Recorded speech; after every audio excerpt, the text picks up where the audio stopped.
So if you need a VPN, go Nord. Use nordvpn.com/Kimber to get a huge discount off your Nord VPN plan plus 4 additional months for free. It's completely risk-free with Nord's 30-day money-back guarantee. The link is in the show notes. Protect your computer like a cricketer protects its nether region with NordVPN today.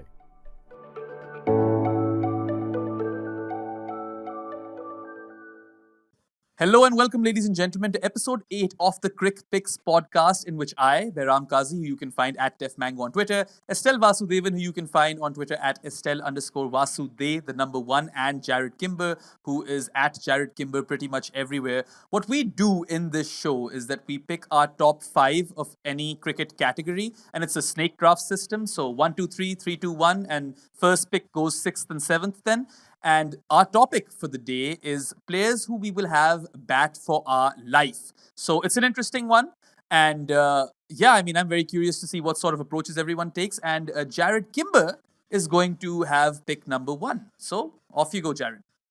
I think the default in this is always to pick a player who will bat the longest. And the idea is that, you're in a situation where you have to survive. And so you pick a defensive player. But I don't want to have Dom Sibley. I don't want to have a Dom Sibley life. It's not what I've decided on, Behram. So I am going to go with Adam Gilchrist. Wow. Jarrod is here for a good time, not a long time.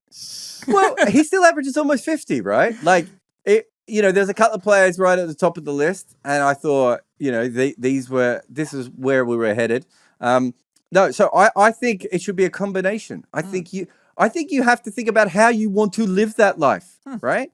And am I willing to say that Gilchrist might, the devil might, I'm assuming it's the devil or aliens. I don't know who is trying to kill you in this scenario, but they might come around the wicket with, Andre Nell or Freddie Flintoff, and I might get nicked off early, but I might also put a few balls. He might put a few balls into the stands and make a decent score. So I'm going Adam Gilchrist will bat for my life, which I realize is very, very different than the standard answer for this. Yeah, I mean, if the aliens are into entertainment, maybe they'll let you live after they see Gilchrist bat, right?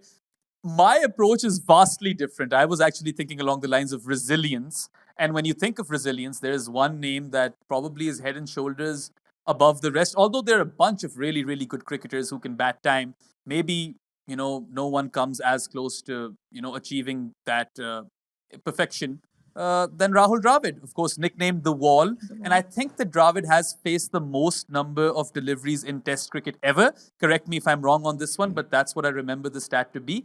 And yeah, I mean, he has a better away record than he has at home in Test cricket, which I think is phenomenal.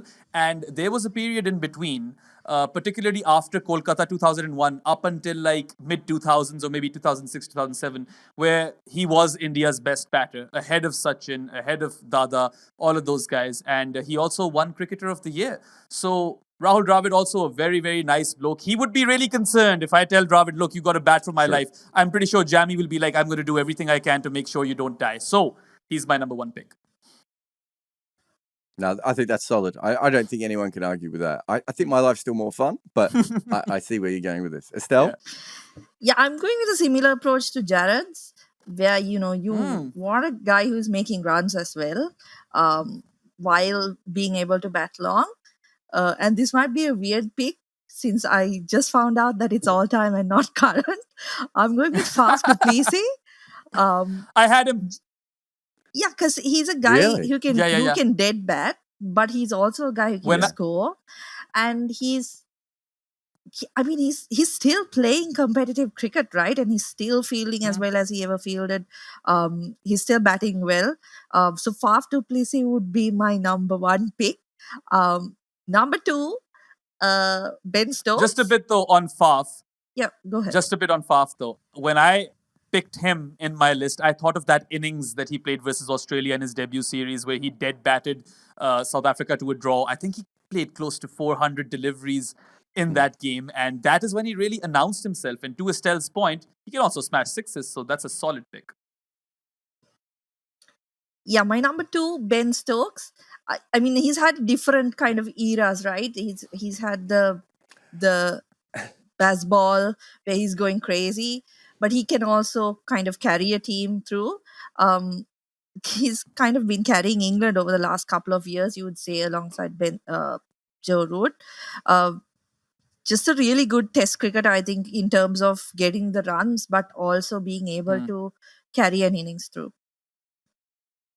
I find it very interesting that you've picked two players who don't have particularly high batting averages. So you're hoping that the situation will bring out the greatness in those guys. Yeah. So that when you go to Ben and you say, my life is like Headingley, it's 2019. Can you bring this around? And say to Faf, look, all I need is the blocking Faf, and I don't need the sixes. I mean, it's a fascinating way to go about it. I personally would prefer a slightly different method, but I'm not going to fault you for that at all. I mean, I had Ben Stokes as well because I was factoring in the clutch, element in Stokes and the fact that he would really, recognize. You two are really assuming he gives a shit about your lives, by the way. But I mean, at least he would. If Ben Stokes had to win the game to save me, he probably would win the game. Maybe not bad time, but I think that.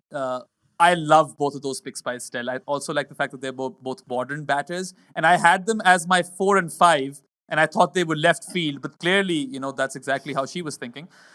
Okay, so number 2 pick for me is going to be Yunus Khan. And the rationale behind this is that no other player in the history of Test cricket has more hundreds in the 4th innings of a Test.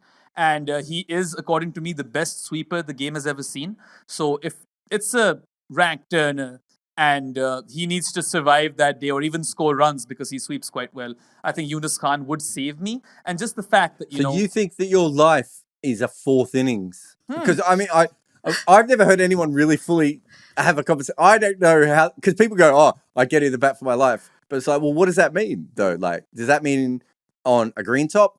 Does that mean first morning of a Test against the Great West Indian side? Does that mean that, you're on day 3 and you're 50 runs behind and McGrath and Warner coming at you? Like, it's a fascinating thing. But in your head, there's a 4th innings element to batting for your life. Yeah, absolutely. I mean, all of my picks have different kinds of, rationales and backstories to them. But I just feel like Yunus, again, a very, very underrated cricketer. I don't think he's spoken of much when we mention Test batters in the 10K club. And, he played for roughly 2 decades and he was Pakistan's mainstay in the middle order. And without him being there, Pakistan wouldn't have won a lot. So Yunus was very, very crucial to that lineup. And I think that the 4th innings element is very undersold and he needs to get more plaudits for it. And if my life is a 4th innings, he's the guy I'm picking. No, I think he's an excellent player. I don't think there's anything wrong with that. I'll give you that. So I've got 2 picks, right? Mm-hmm. I am going to go with George Headley, the Great West Indian batter. George Headley averaged 60, so I'm okay. Okay in terms of innings length. But also, George Headley, just an absolute evil genius. And I think he would find a way to find an extra loophole to make sure that he could save my life. So some great stories about George Headley include the fact that every time a spinner came on, he would bash the ball as hard as he could along the ground back at the spinner to try and hurt their fingers. And the other thing he would do is he would look at where the fast bowlers were in the outfield and he would continually hit the ball either side of them. So they had to chase the ball all day so they would get tired. That's the kind of person I want defending my life, right? And just a great batter on top of all that as well. Next to him, I'm going to go Mitali Raj, who I think is probably as close to as possible as technical perfection that we've ever seen in batting. And I don't think in any facet of my life have I ever been technically correct. So I would like some of that technically correct in my life, but also very hard to get through her, right? And that was the thing in women's cricket. Estelle will tell you, especially towards the end of her career, could not hit the ball outside the ring, right? But you could not dismiss her. You could not get through her. So I think she is a very, very good one there. So I like my mix too. I've got Gilly, a little bit of fun, George Headley, a little bit of evil, and then just pure class with Mitali Raj. Also, that's Mitali Raj's hat just behind my head. Lovely. And I mean, she loves a good book as well. So maybe in between sessions. She does She's basically a writer. Well, she's a reader, but close enough. Yeah, I like that pick. I think really, really good one by you. Mithali is an out-and-out legend. And it's interesting how towards the end of her career, there was that criticism as well, that she's not, attuned to modern-day batting, and she's someone who was good in the 2000s, but maybe that didn't translate into the 2010s, although I love myself some Mithali Raj. All right, so back to me, huh? This is a tough one because I have 3 names over here and I want to, get all of those 3 picks, but I'm also afraid that some of you might, sneak them away from me. My next pick is going to be Brian Charles Lara. And this is the guy who scored 400 in Test cricket, looked great while batting. If you're talking about aesthetic brilliance, if I want to have a good life, which everyone is, everyone wants to get to know me and wants to go grab a drink, and I'm also batting long hours, and he's someone who nearly averaged 50 away from home as well, and nearly averaged 50 at home, 1700s, Test hundreds, both home and away, and a bona fide legend of the sport. The first man in the history of the game to register a score of 400 and also 300 and 500 and 500 in county cricket and 375 before that. So there's a lot that Lara's done for the game, and the way he just attacked Murli in Sri Lankan conditions, I think that goes on to really stake his claim over here. And if you guys have noticed, I think he averaged over 70 against Murali and Warne. That's crazy. And I mean, those are 2 of the hardest bowlers you'll ever get to play, especially in that era. So, yeah, I mean, I'm quite comfortable with that pick. Also, if you guys haven't noticed, all 3 of my batters, they average north of 50. No, you've done well there. Look, Lara was next on my list as well. Because, again, he combines... That's the way you want to live your life as well. Yeah. There's that great photo of him with Barack Obama. Have you guys seen it? I haven't. Where he's showing Barack Obama a cover drive. And it's just like, that's just next level. It's so cool. But, yeah, no, absolutely fantastic player. I think that's a better pick than... Not there's anything wrong with Royal Driver, but I think that's a better pick because I just think that, that's a good life. Who doesn't want to live Brian Charles Lara's life? I mean, right? if you want to live long and live with flair and flamboyance. Live long and prosper, as they always said about Brian Lara. Exactly. So that's maybe, now that I come to think of it, if you look at all aspects, maybe he should have been my first pick. I think he should have been all of our first picks. Yeah. All right, Estelle, 2 picks for you. Okay. Yeah. So I'm going with Meg Lanning as my number 3. I think nice hard to debate her greatness, right? She's achieved everything there is to achieve in the game. Unfortunately, retired early, but I would like to think that if you're talking about like defending your life, that you would have a really brilliant period of doing that with her, because I don't think there was ever a period where she was just not that great. She was continuously good. So I think that's a pretty easy pick at number 3 for me. And number 4, I'm going a bit left field with survival. I'm going with Shiv Chandapal.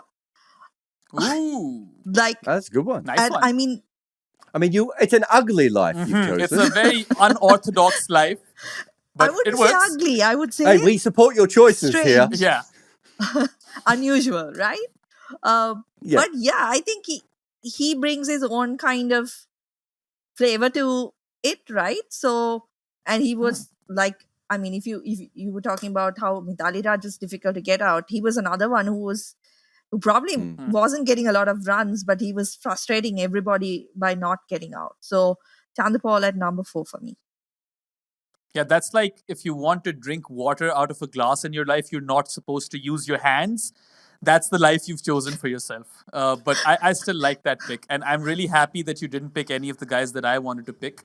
I'm afraid because I want both of these guys. And I don't think any of you is thinking along the lines of my 5th pick, which would have been my 4th pick. But because I'm worried about number 4, especially from Estelle, because what if she wants to bat time? I'm going to go with Sunil Gavaskar. And the one thing that really made me go in favor of Sunny G is those knocks that he played versus peak West Indies in West Indies. If Sunil Gavaskar can survive that, I don't care if he dead bats my entire life. And I mean, that is as hard as it gets in that era. And he averages... his record in the West Indies is mostly from him not playing the peak West Indies side, though. I did not know that. And now I feel a little stupid. I mean, I still think he played pretty well against them, but that actual record, a lot of it was kind of on either side. Well, not on either side. The early part of it. He's not the only guy with that kind of reputation. But look, I think he's underrated as a batter, partly because he became a bit of a a love him or hate him commentator, and because Sachin comes after him, and now Virat, and obviously all the other guys, many other great batting talents they've had. I think people are sleeping on how good Sanal Gavaskar was. Yeah. He's an absolutely fantastic player, and he certainly, whether he destroyed the peak West Indies side or not, he's going to give you a red hot go at it. I mean, he's also an opener, right? You have to consider that, and he averages north of 50, and it's really challenging playing the new ball. Plus, he could dead bat my entire life and also give the opposition an earful. So it's a fascinating life, if anything. No, I think that's a really, really good choice. So I've got 2 picks and I'm out.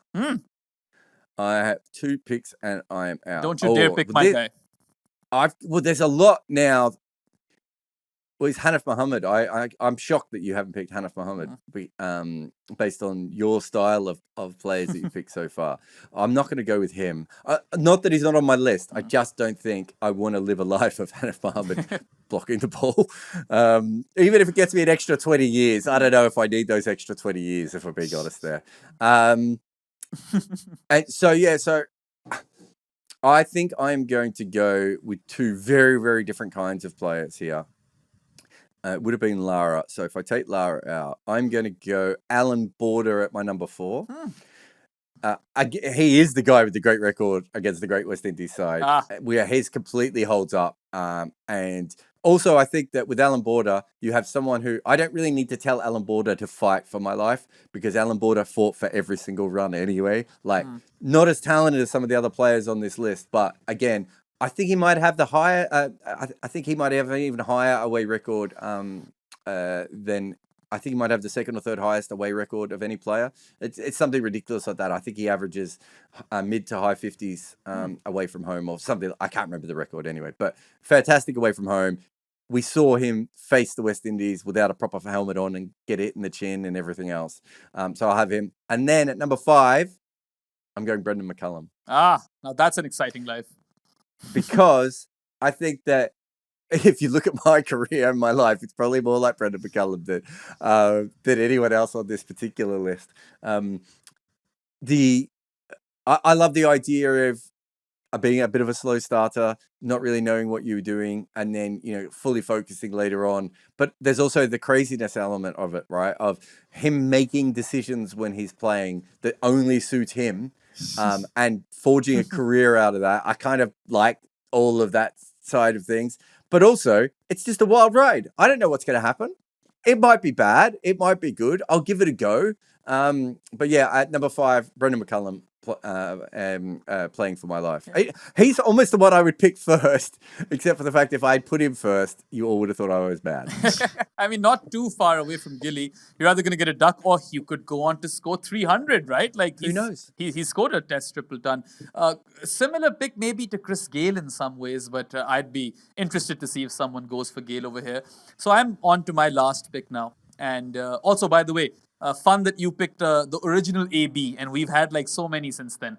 But some honorable mentions, I suppose, would be Athers for that innings versus South Africa, but he doesn't make the cut for me. No one's picked Bradman either, by the way. Yeah, surprising. Guy who averages 99.9 something has not been picked, and he's not my final pick either. And Steve Waugh was another one that I thought of, but didn't go for him. So this might surprise you, and my rationale is solid, though. So this guy is a lock-in for me. My final pick is Graham Smith. And so if he's batting for my life and he breaks his wrist, he would still bat for my life. And that's the kind of dedication and devotion I want for this cause. And he's also someone who is, the most successful test captain of all time in terms of wins. Maybe he is. And he won a lot. Took on the reins as a youngster, led South Africa's arguably their most successful team in Test cricket, was an opener and averaged close to 50, and then that innings, right, with the broken wrist and all. So, yeah, I mean, I feel quite comfortable having him as my 5th pick, and I saved him for last just because I was quite confident that none of you guys were thinking of Graham Smith. He was someone I probably wouldn't have picked based on I didn't like the way he batted, Hmm. and I want my life to have a certain sense of style. Like him and Chandrapal, I think they're very good picks. It's just that I don't want them like Eunice. I'm like, yeah, I can have Eunice go out and bat for my life. But yeah, no, again, a bit like with the Sunil Gavaskar one before. Just again, I think another player who, because he's an opener, not a middle order player, he averages a little bit less than some other players, and people sleep on him, and they shouldn't. He's certainly one of the best batters of all time. Yeah, I do feel like had I known about the Gavaskar fact that he didn't face peak West Indies, I might have gone for Steve Waugh, because I wanted someone tough as nails, right? And someone who'll be just like, I'm not going to let Behram die. Do whatever you want. You've dropped Behram's death. But so unfortunately, I didn't go down that route. All right, Estelle. Okay, so my final one, I've a bit stuck between two players. I had Steve Waugh originally, but I also kind of like to pick Matthew Hayden. He's big, he's scary, he's got a great record. And Estelle would like to be big and scary, we find out. My on this life show. would be big and scary, right? Or like he wouldn't have that many challenges if he was batting for my life, I think. So I think I wish I'd picked Steve Waugh ahead of maybe Ben Stokes or Faf. But I'm going with Matthew Hayden at number 5. Like I said, that intimidation factor is there, but also like he was so good in Test cricket, right? In an era where everyone in that team was really, really good. So along with Gilchrist in the limited overs game, they were obviously really dominant. I think they came up against some pretty good bowling attacks, and he was good against a lot of them. So number 5, Matthew Hayden. No switches, right? I can't switch. No, if anyone could How switch. about this? She was confused because she thought it was current day players, so she must have had a list of Brathwaite and Elgar and Gruder out there. I think, can we allow her one switch based on that? I mean, what if we just go for top 6? Let's go for one more round. Okay. Yeah. I can go another one easy. I can also. So Estelle, take it away. So I'll pick Steve Waugh then at number 6. Behram, I think, covered everything great about him, right? Like when you think about grit, it's Steve Waugh. He'll battle anybody. I don't know if he'll care about my life, but he'd be great to have in your corner, I think, if you're in a tough situation. Yeah, I'm regretting allowing you the 6th pick because you've basically taken Steve Waugh away from me. You should have just let me switch. Wait, I can think of okay, yeah, I have a pick. I'll go with Jacques Kallis because I think he also is someone who had an exemplary record in Test cricket and also, scored some really, really important knocks for South Africa and could bat for long periods, could also accelerate at times. And he is that sort of batter, right? That you could trust him with your life. That South African batting order trusted him with their lives. So yeah, I'm fairly happy with Jacques Kallis. I should be Bradman, but I really don't like picking Bradman for things. I don't really like Bradman. Also, what if you get Bradman to bat for your life right now and someone, bowls wobble seam to him? Bradman's done. Exactly. You're dead. Exactly. I mean, with that in mind, I might still go Jack Hobbs. So it could be it could be a little bit weird. I'm just trying to have a look who else I've got on my list. I will go. No, I'll go Jack Hobbs. Jack Hobbs, basically 3 decades of Test cricket. 100. He's made so many first-class hundreds. We don't know if it's 197 or 199. Absolutely love that about him. I think he was a fantastic player. So I'll go Jack Hobbs. Just to go back to the Sunil Gavaskar thing from before for you. So Sunil Gavaskar plays against the West Indies in 6 series. Behram. He averages 154 the first time. Okay. And that's in the West Indies. That's in 1971. He then plays them at home in India, only averages 22 against them. 1976, he averages 55 against them. That is when they're still playing spinners. It's only that last game in Sabina Park, which is when this all starts. 1978 in India, in 6 Test matches, he averages 91 against them at home. He then goes to the West Indies for the only time when they're fully ready to play him. And he averages 30 against them, that full strength team in the West Indies. Comes back home and averages 50 against them. So it's something that I think in the old days before Stats Guru, it was something that was talked up a lot. And now people can look it up and a lot of people, but it's just worth talking about. But the truth is that like when you talk about Matt Hayden, you could easily go through his record quite a bit. And I think Yunus Khan, there's a couple of places where he struggled. South Africa. With the ball. Yeah. And I don't think Rahul Dravid made any runs in South Africa either, did he? I think he scored some good runs in South Africa. Was it maybe it was somewhere else that Rahul Dravid might have struggled that I've forgotten there. But do you know what I mean? So there are all those sorts of players that do have the slight problems on their thing. But I find this fascinating just because it's a question that is talked about so much. And like I was thinking about should I have Matthew Hoggard on the list? Right? Like Matthew Hoggard is going to have no backswing, or Jason Gillespie, right? Like all they're going to do is drop the bat down in front of it and block it. Like, is that? And then I thought, is that the life I want to live? And I went the complete other way with it. But it is an interesting thing when you start to break it down in that way. Yeah, I mean, even if Sunny G kills me, at least he'll create a lot of hue and cry about me dying later in the media. So I can live with that. And also Paul Collingwood is another one that I was thinking about. But there's just a couple of those knocks, right, in which Australia couldn't get him out. But yeah, I think this was a very interesting assortment of players, lots of different rationales, and we ended up picking 6 each. So I'll go ahead and do the honors and narrate all of the lists for you guys. So Estelle picked Faf du Plessis, Ben Stokes, Meg Lanning, Shivnarayan Chanderpaul, Matthew Hayden, and Steve Waugh. Jarrod picked Adam Gilchrist, George Headley, Mitali Raj, Alan Border, Brendan McCullum, and Jack Hobbs. And I, Behram, picked up Rahul Dravid, Yunus Khan, Brian Lara, Sunil Gavaskar, Graham Smith, and Jacques Callis. So, what do you guys think? Who's winning this one?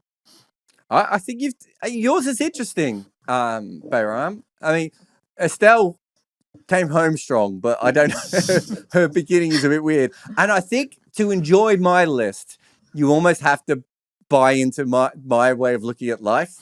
And I know most people would probably, I know most people in the world would not do that. So that's probably going to rule me out. But yeah, I think it shows you've definitely gone very much modern cricket weighty scorers of runs there, Behram. Yeah. And I don't know what Estelle's done, if we're being honest. I think Estelle went for I think Estelle went all for the options, hard, right? Yeah. I think she's just got kind of one of everything. It's a licorice all sorts of. Now I need an attacking opener, right? Look, this was a lot of fun. This one, I really did enjoy it. It did make me think about things a lot differently. Yeah, I think this is definitely the most interesting one because there was multiple ways of going about it. And whoever's watching or listening in on this, do let us know what your top 6 would be, who you would have bat for your life in the comment section below, and which one of us 3 you think won this episode of Crickpicks. But yeah, that should be it. We've recorded 4 episodes today. You've probably figured that out by the clothes that we're wearing. And it's been a long day. There's probably going to be some time while these files upload as well. So time to wrap things up. Thank you for tuning in. If you like this episode, click that like button, share this episode with your friends, and subscribe to both this channel and Jarrod's other YouTube channel. We'll be back with episode 9 of Crickpicks soon enough. That's all for now. Goodbye. A lot of people complain that I'm not a former cricketer, and so that I don't really know the game. Well, you know what they can't claim? That I don't know desks. I've been using desks for years. I'm a collector of desks, old and new, and I'm sitting on a new one right now. I am the Don Bradman of sitting at desks. So when I tell you that the E7 Pro next generation height adjustable desk from FlexiSpot is legit, this is like Michael Jordan talking to you about sneakers. This desk holds 160 kilograms. It is as stable as anything I've ever seen, and it has under desk cable management. But really, the main skill here is that this desk rises and falls at the push of a button, and it moves super quick. And it has so many settings that remember your favorite heights. It really does it all. And I could not recommend the E7 Pro from FlexiSpot anymore, even though I am currently sitting on one of FlexiSpot's BS12 Pro multifunctional, adjustable, upgraded fabric, ergonomic chairs. My butt and computer have never been happier than when using one of FlexiSpot's products. So get over to their page right now for big savings.